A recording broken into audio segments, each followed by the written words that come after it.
Criartista que há em mim saúda o criartista que há em você.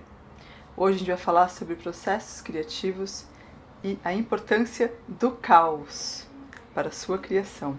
Vem comigo.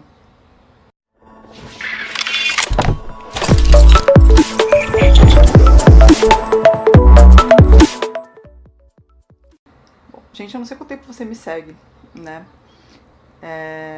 Se você não me conhece, eu sou Bea Galvão, sou escritora, sou criartista, sou fundadora da LabCri, sou uma empoderadora de protagonismos pessoais por meio da reconexão com a sua história de vida e por meio da arte. Significa que eu acredito que a arte ela pode tanto ser ferramenta, né, de reconexão da sua essência a partir da reconexão com a sua própria história de vida, como também ela pode ser transcendência, ela pode ser fruto desta reconexão, um fruto autêntico, né? Realmente ligado àquilo que você acredita e àquilo que você é, ok? Então, assim, eu sou apaixonada por esse tipo de pesquisa, por pesquisas de processos criativos que realmente são conectados com a essência da pessoa. Embora seja das letras, enfim, né, me formei em letras e tal. E como escritora, há muito tempo atrás, não muito tempo atrás, na verdade, acho que, sei lá, uns 4 anos mais ou menos, eu era um pouco escrava da inspiração. Eu já falei sobre isso num outro vídeo no canal Extinto. Já falei sobre o canal Extinto aqui também. Enfim, e naquela época, eu tava com um projeto com uma amiga minha. Essa amiga é artista plástica. E aí fui pra casa dela, né, pra gente trabalhar aquela questão daquele projeto. E ela falou, bom, já que você tá aqui, eu vou te mostrar meu ateliê.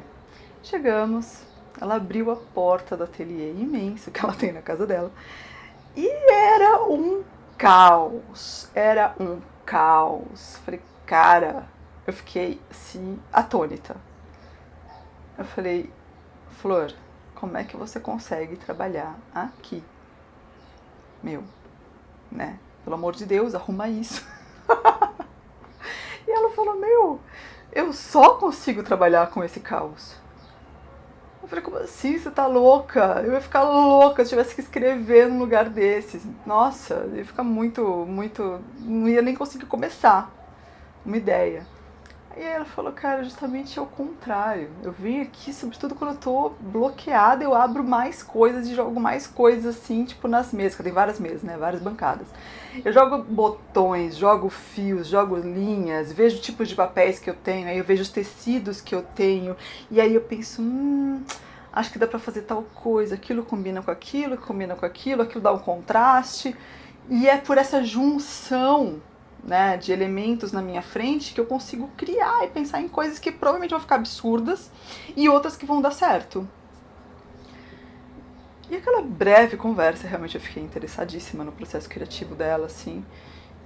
E aí eu falei, cara, isso que você tá falando pra mim sobre o seu processo é algo que tá startando, né, tá ligando aqui umas ideias do que eu posso introduzir no meu processo de criação enquanto escritora.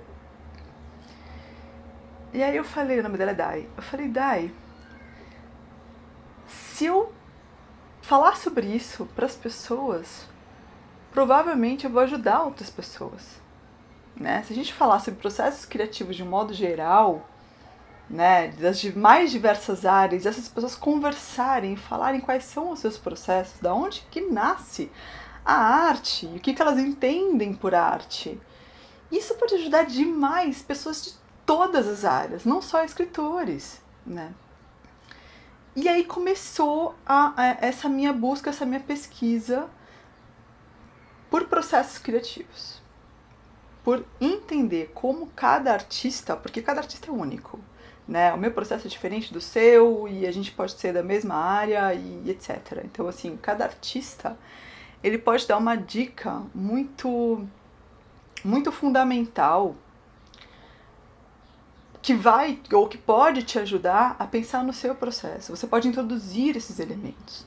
No caso desse dia, desse encontro com a Dai, por exemplo, o que veio para mim foi cara, não procura, não espere inspiração, né? Não, porque na faculdade, eu fiz faculdade de letras, né, lá na USP. E aí foi um momento muito de ruptura. Eu percebi que eu achava que os grandes gênios literários já nasciam com gênio, já nasciam com dom, com potencial. Eu falei, gente, não vai dar, não vai rolar, entendeu? Eu acho que eu não tenho esse gênio. Eles são movidos pela musa inspiradora todos os dias, né? Eles recebem a visita das musas inspiradoras todos os dias, e eu sei da minha inconsistência, né? Eu sabia que eu passava semanas, às vezes meses sem escrever, né? Sem inspiração. E eu falei, cara, se eu continuar nessa espera pela inspiração, nunca vai rolar de eu terminar nada, né? E aí eu falei, cara, eu descobri um mecanismo de criar a minha inspiração, né? De criar essa autonutrição criativa que você precisa manter, né? Manter alimentado seu lago criativo, criartístico, como eu gosto de chamar, sem precisar esperar que as coisas aconteçam, que o momento criativo aconteça, enfim, ou que, né, uma luz te ilumine. O que eu quero propor no nosso encontro de hoje? Duas coisas. Primeiro, buscar saber dos processos criativos de outros criartistas de diversas áreas pode ser algo que vai te alimentar. Seja para uma produção própria, você, sei lá, ser um artista plástico que você nunca expôs publicamente, não importa, aquilo te faz bem, certo? Você também é um criartista, eu quero que você entenda isso. Né? Eu não estou falando apenas com pessoas que vivem comercialmente, financeiramente das artes, tá bem? Mas pode ser algo que vai te alimentar, que vai te nutrir, sabe? Saber de diversos tipos de processos criativos ou criartísticos. E o segundo, se as coisas estão muito estagnadas na sua vida criativa, no seu modus operandi atual, experimenta dar uma bagunçada. Experimenta. Não tô falando pra você viver no caos, porque também eu acho que Yin Yang, né, gente, assim, eu sou muito fã das religiões orientais, de um modo geral, sobretudo do budismo, mas não só. Então, assim, você precisa do caos, mas você também precisa da ordem. Em algum momento você vai ter que organizar aquilo, sobretudo se você trabalha com letras, com texto, como eu, certo? O que é, qual que é a diferença, e eu vou falar sobre isso em outros vídeos, mas qual que é a diferença do escritor para um outro tipo de artista? A gente trabalha muito com intelecto, né? Mas, enfim, tem questões a somar nesse sentido, mas a gente trabalha muito com o intelecto. Então, a gente pega as sensações, emoções, sentimentos e acontecimentos.